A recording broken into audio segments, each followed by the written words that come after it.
welcome to Nina's Knots Crochet. I'm Lynanne. If you're new here, hey, thanks for stopping by, checking out my channel. My channel, well, it's all about crochet. Sometimes it's about knitting. Sometimes it's about yarn. But mostly, it's about my journey through this fabulous yarning community. Returning subscribers, thanks so much for coming back, spending a little bit of your Tuesday with me for Tunisian Tuesday. So Tuesdays are all about Tunisian crochet, and we are currently into, I think, week three of Nina's TCAL 2024. We're doing this really beautiful pattern by Haley Joanne Robinson called the Tunisian Sampler Shawl. It's a free pattern on Ravelry. If you want some more information about the pattern itself, it's listed in my description box below. If you missed last week's live, I have extended the deadline. For some people, Tunisian is new and they're struggling a little bit. So I've extended the deadline till June 30th. That way it gives everybody a chance to take their time, slow it down, no pressure. They can get this done by the end of June. So I am I'm doing okay. I really like the way this is turning out. It is turning out so beautiful, except this yarn, which is the Michael's ombre hues. It does not like to frog. And believe me, I have had to frog a lot. If you just miss one stitch and your count is off and you're frogging back, it is, because like we said last week, this pattern is definitely count specific. But you can see it's turning out really pretty. I love the ombre fade of it, and you can tell where I put in a big chunk of just plain white right here. And now I'm back into my second ball of the ombre, and I'm probably gonna have to finish off with just the plain white. The plain white I'm using is this Peyton's, what's it called? Beehive Baby Sport, and it's the same feel as the ombre, and I think it looks really well in the pattern. You can see I did the purl stitch and then the honeycomb in it. So I've had a couple people ask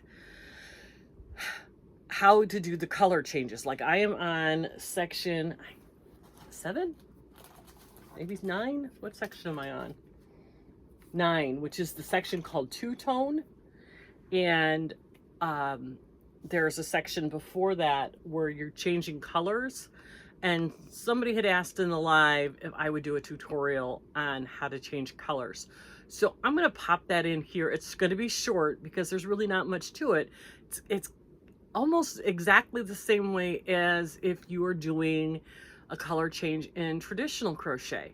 So let me pop that video in here, and then I'll meet you on the end. Okay guys, I'm going to do a quick tutorial on changing colors in Tunisian. You're going to change colors in this pattern for the Tunisian crochet along, Nina's TCAL 2024. You're going to change colors in 2 places. One on the beginning of the forward pass and one on the beginning of the return pass. So we're going to show you how to do the one when you're finishing up your return pass, getting ready to start your next row. And that's pretty basic. It's basically the same as changing colors in traditional crochet. In this, you're going to return pass until you have 2 loops on your hook. Then you're going to, and you guys, I'm just using some scrap acrylic and a number 8 Afghan hook. Then you're going to change your colors. Now you can do it however you want. I'm just going to put a slip knot on, tighten it onto the hook. You can tie it on however you want to do it, and then you're going to finish the return pass. And that way you're loops are nice and tight. You've got this loop, your pink is your new color, and then you can just keep on going. Now, if you wanted to, for a little added security, you could flip this over and tie these together. You know, give them a little tie right there so it doesn't loosen up. And then you can just sew those ends in when you're done. It just gives you a little added security to keep that edge stitch nice and uniform. So we're just going to keep going.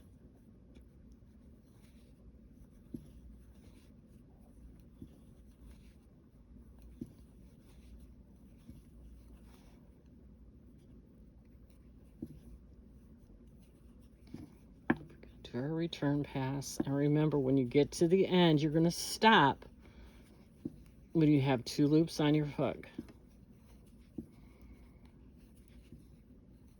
And that's where you're going to drop the color that you were working with and pick up the second color and finish your return pass.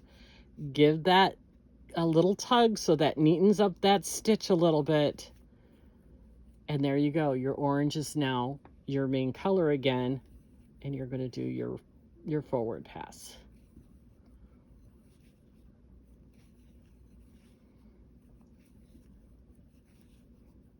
Nice and easy.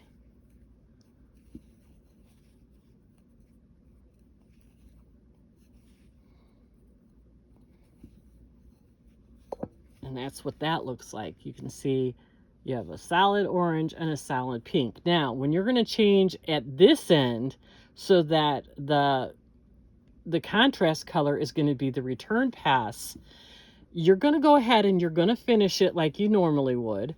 You're going to do that edge stitch. So now all your main color, your first color, is on the loop. And I'm going to go ahead and clip this, because you're going to want to do the same thing. You're going to want to put a loop on your hook, however it is that you want to do it. I'm just doing a slip knot. Slip knot on my hook. And then make sure, whoops, I just pulled that off. That was good. Trying to get some more yarn. Hang on.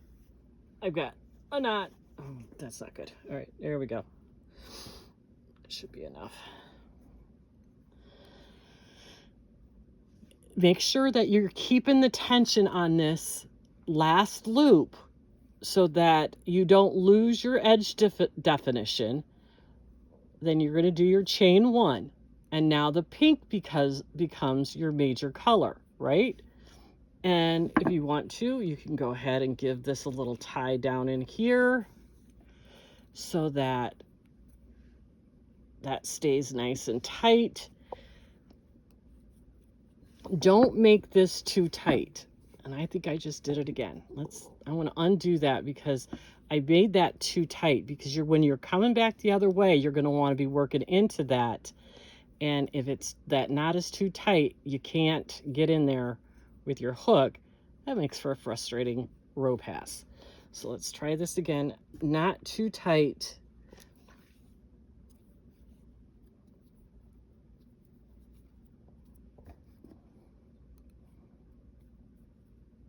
And then we're just going to do our chain 1.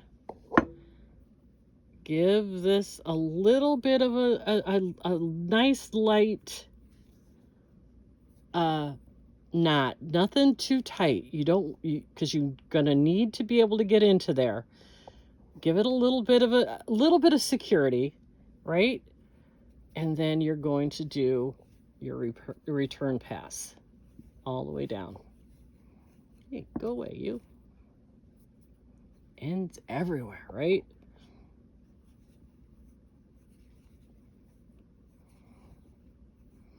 Now we're going to do this one more time so you can see when you're coming back the other way, and you're going to do a color change again.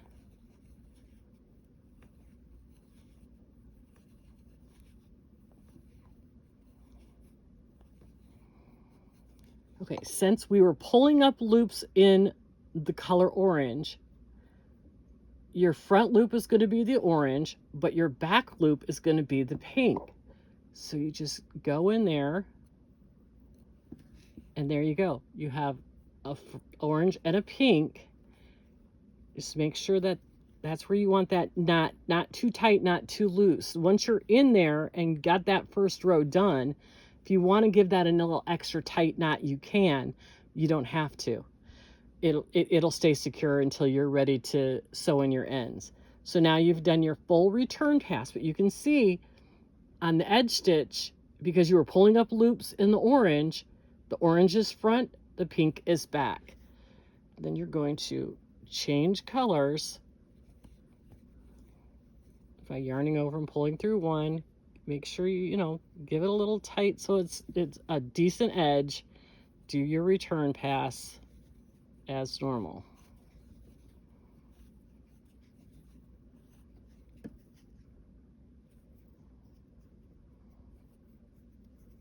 I'll do it one more time because I'll show you how to do it with the pink being the front.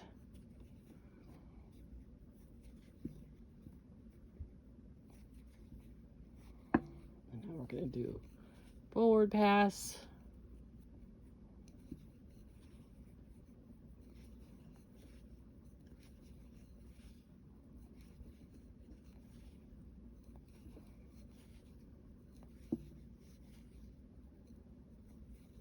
Now, because we were pulling up loops in the pink loop is on the front, the orange loop is on the back. There you go. You have a pink and an orange, yarn over, pull through two. Give it a little tug to make sure you're keeping that nice and tight. Pick up the pink, change colors. Chain one, and then pull through two all the way down. Nice and simple. It gives a really pretty effect to the yarn, especially if you're using really bright changing contrast colors. As you can see, here it is, the solid. This was the orange, this was the pink. We have the orange going forward, pink going back, pink going forward, orange coming back. And it gives it a really neat effect. So I hope that helps. I hope that makes sense. And we'll talk to you in a little while. Okay, I hope that made sense for you. Like I said, it's almost like doing a color change with traditional crochet. When you're changing your color as you're finishing your return pass. And it's a little bit different when you're changing it right after you finish your edge stitch. So I hope that tutorial made sense to you. If it didn't, if you're still, not sure about what's happening there, reach out, send me a comment, send me an email, leave me a message on Facebook. You know how to get a hold of me. It's not hard, and I'll answer you as best as I can. Guys, I'm going to ask that you all hit the thumbs up button. I'm getting a lot of views, but not many people hitting the thumbs up, and my analytics are going down in the tank. I don't usually talk about that kind of stuff because I'm not worried about the monetization and all that stuff, but I would like my channel to be out there more for people to see. So if you could please hit the thumbs up, I'd really appreciate it. So you guys, with that, I'm going to let you go. I hope you have a fantastic Tuesday, an even better rest of your week. Remember, take care of yourself and give yourself some grace. But above all, be kind to everyone. And we'll talk to you tomorrow for Whip Wednesday.